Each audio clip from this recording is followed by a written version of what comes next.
అందరికీ నమస్కారం అండి. నేను మీ డాక్టర్ శ్రీనివాస వాస్తు జ్యోతిష్య నిలయం ప్రేక్షకులందరికీ నమస్కారం.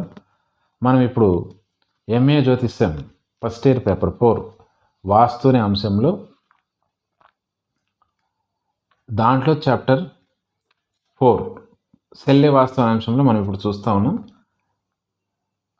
దాంట్లో మనం ఈరోజు ప్రశ్న లగ్నాన్ని అనుసరించి శల్యాలు చెప్పే పద్ధతి, అంటే వాస్తు అనే అంశంలో మనకి జ్యోతిష్యం ఆధారంగా శల్యాలను గుర్తించే పద్ధతి మనం ఇప్పుడు తెలుసుకుందాం. ప్రశ్న లగ్నం మనం ఒక గృహం స్థలంలోకి వెళ్ళి ఒక ప్రశ్న లగ్నం తీసుకొని, అంటే ఆ సమయానికి జ్యోతిష్యపరంగా ఒక ప్రశ్న లగ్నం తీసుకొని అది స్థిర రాశులైన వృషభ, సింహ, వృశ్చిక, కుంభాలైతే ఆ భూమిలో శల్యాలు ఉన్నట్లు గుర్తించాలి. ఇది గుర్తుపెట్టుకోవాలి మనం. అదేవిధంగా చర దిశభవ రాశులైతే శల్యాలు దృశ్యంగా ఉంటాయి, అంటే ఉండొచ్చు, కొంత దొరకచ్చు అలా అనమాట. ఏ లగ్నమైనా లగ్నంలో కానీ, చతుర్థంలో కానీ, దశమంలో కానీ, సప్తమంలో కానీ పాపగ్రహాలు ఉంటే తప్పక ఆ గృహంలో శల్యాలు ఉంటాయని మనము గుర్తించాలి. లగ్నానికి శుభగ్రహ దృష్టి ఉంటే శల్యాలు ఉండవని మనము చెప్పాలి.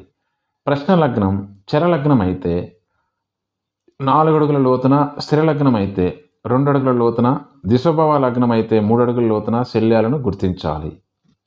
శాస్త్రకారుడు మనకి ఈ పద్ధతిని నిర్దేశించారు. అదే కాకుండా చతుర్థంలో ఉన్న గ్రహాలను బట్టి భూమిలో ఉన్న శల్యాలను గుర్తించాలి. చతుర్థంలో సహజ శుభగ్రహం ఉంటే శల్యాలు ఉండవు. చతుర్థంలో అంటే మనము ఒక తాత్కాలిక ప్రశ్న లగ్నం తీసుకున్నప్పుడు ఇవంతా మనకి గుర్తుపెట్టుకోవాలి. ఆ యొక్క గృహంలో తీసుకున్న ఆ లగ్నాన్ని బట్టి ప్రశ్న లగ్నము అంటాం. చతుర్థంలో ఉన్న గ్రహం శని కానీ, రాహు కానీ, కుజుడు కానీ, రవి కానీ అయినట్లయితే తప్పకుండా శల్యాలు ఉంటాయి. చతుర్థంలో ఉన్న గ్రహానికి అవి క్షేత్రమైతే తప్పకుండా శల్యాలు ఉంటాయి.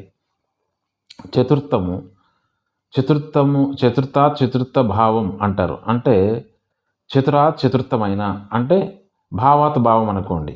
అంటే సప్తమంలో కూడా, అంటే చతుర్థం నుంచి 4, 5, 6, 7 4వది మళ్ళా సప్తమంలో కూడా పై విధంగా గ్రహాలు ఉంటాయి.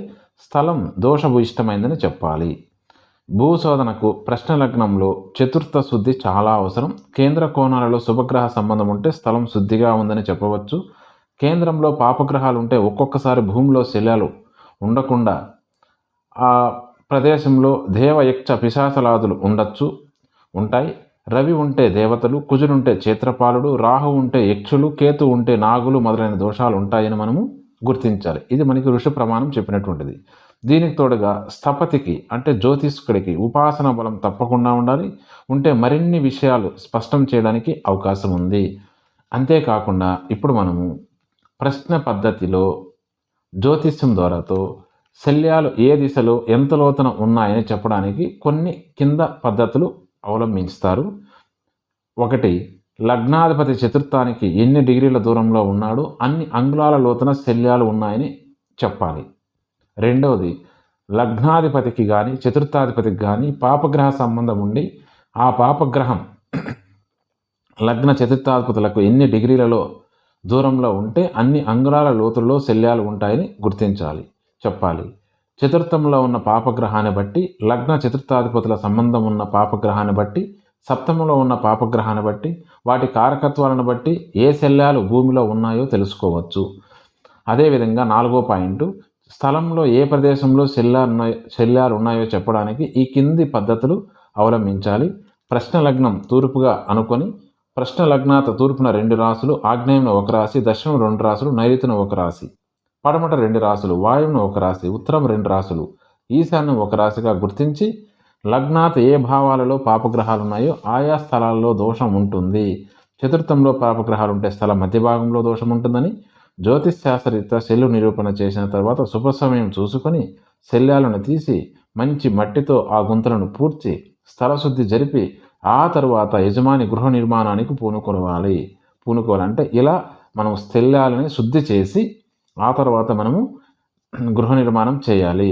జాతకం ఉన్నట్లయితే చతుర్థ భావం దోషభూయిష్టమైనట్లయితే యజమాని నివసించే స్థలంలో తప్పక దోషాలు ఉంటాయి.